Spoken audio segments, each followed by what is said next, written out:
Gilas Pilipinas versus New Zealand na. Coach ng New Zealand ayaw pakakasigurado sa Gilas lalo't kilala na raw nila ang national team na ito na siyang minsay tumalo na rin sa Tall Blacks. So yan nga ang ating mga tatalakayin. So masama nga ang naging unang dalawang laro ng New Zealand kabaligtaran sa magandang unang dalawang laro nitong Gilas Pilipinas sa first window ng FIBA World Cup Asian Qualifiers. So balitay, hindi pa kakasigurado ang New Zealand sa Gilas Pilipinas dahil alam nila ang mga kakayahan nito. So posibleng ang maging manlalaro muling gamitin ng New Zealand Tall Blacks. Etong manlalarong muntik na ring tumalo sa Australia. So andyan nga etong sila. Carlin Davison,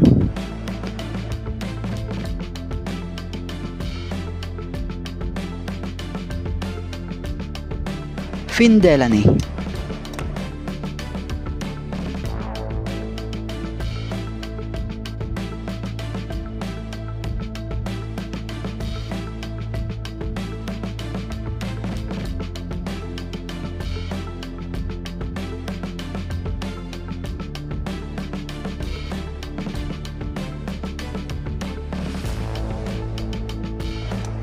Flynn Cameron,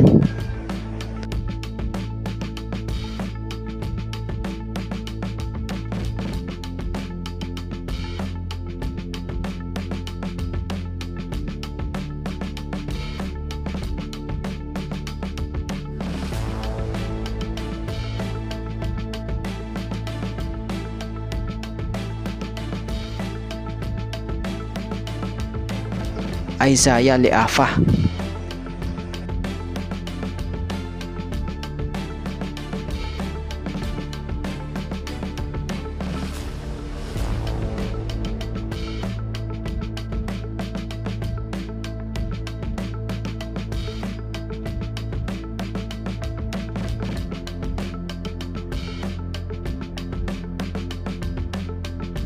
Jackson Ball,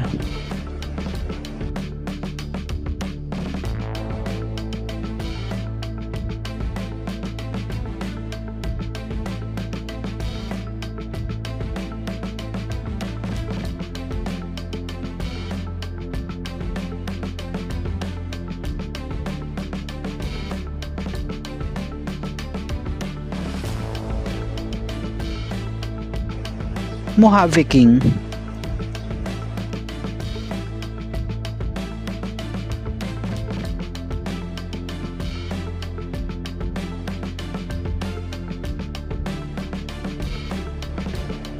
Sam Menyenga,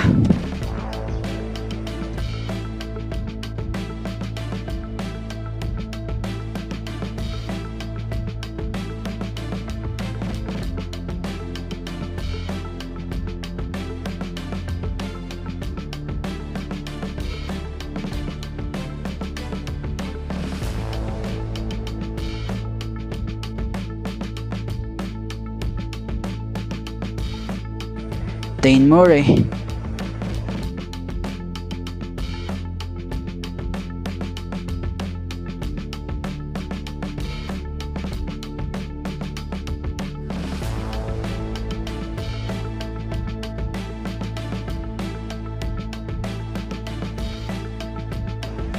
Taylor Britt,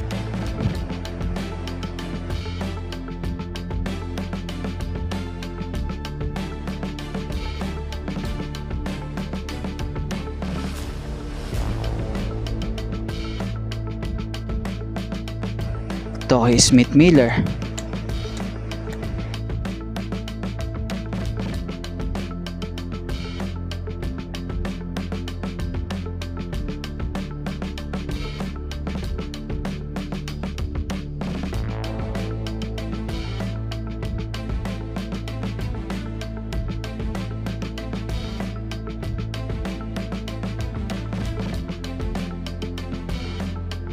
Tyler Harrison,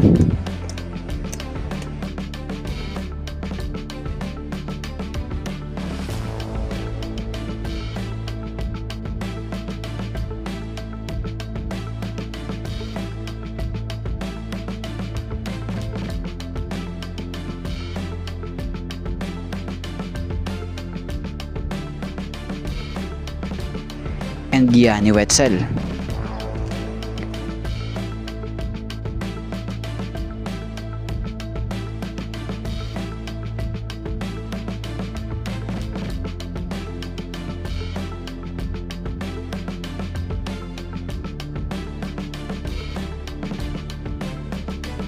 At sa Gilas Pilipinas naman ay posibleng magamit na etong sila Kai Sotto na siyang papalit nga sa spot ng nagretirong si Japet Aguilar.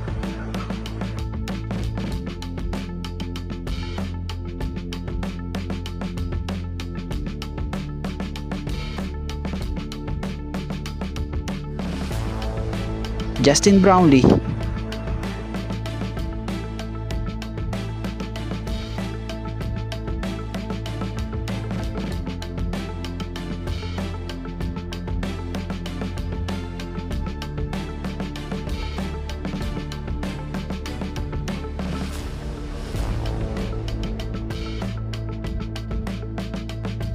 Junmar Fajardo,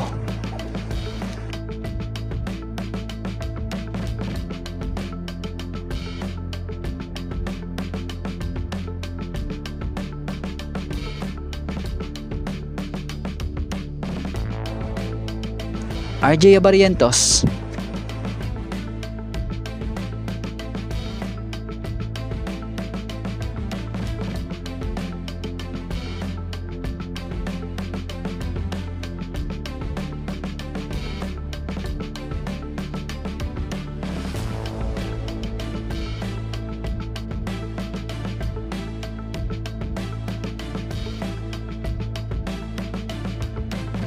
CJ Perez,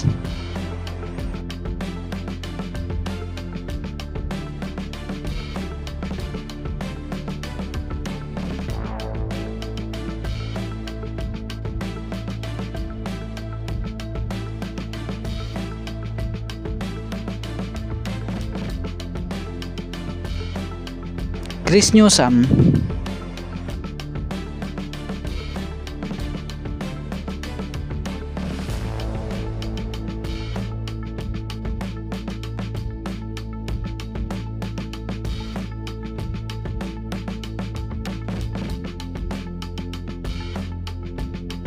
AJ Edu,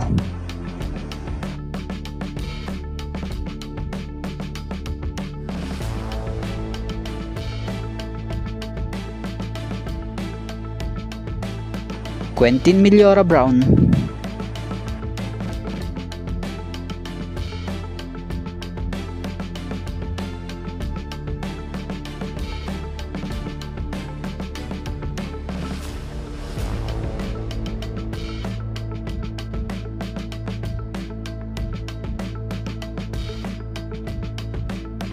Dwight Ramos,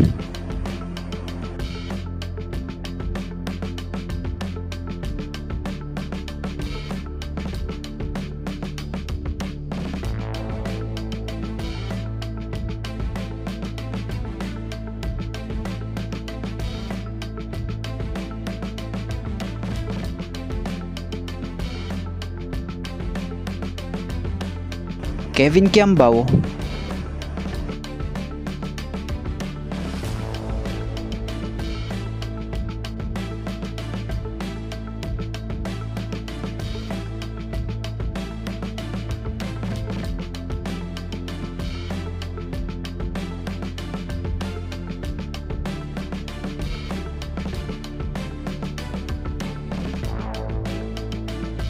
Carl Tamayo,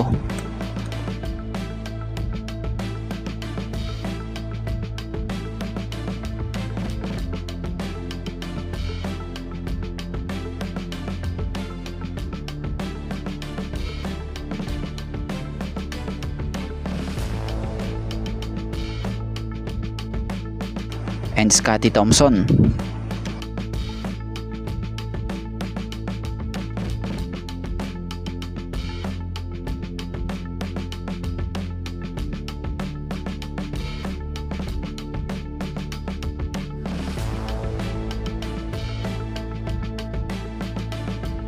So may posible nga din na baka yung Juan Gomez del Llano maisa lang na dyan, lalo't ikinokonsidera ito nitong si Coach Timco nung nakaraan na kasama na ito sa long term plan ng Gilas. Kumbaga balitay, kaya ito hindi na isama sa mga unang naging laro ng Gilas dahil sa hindi pa nga raw nito alam talaga yung system ng team. Pero pag natutunan na raw nito, ayun na yung time or right time for Juan Gomez del Llano. So yun, tingnan na lang natin sa hinaharap dahil next Gilas game kontra dito na sa New Zealand Tall Blacks na sabik na rin kumuha ng panalo.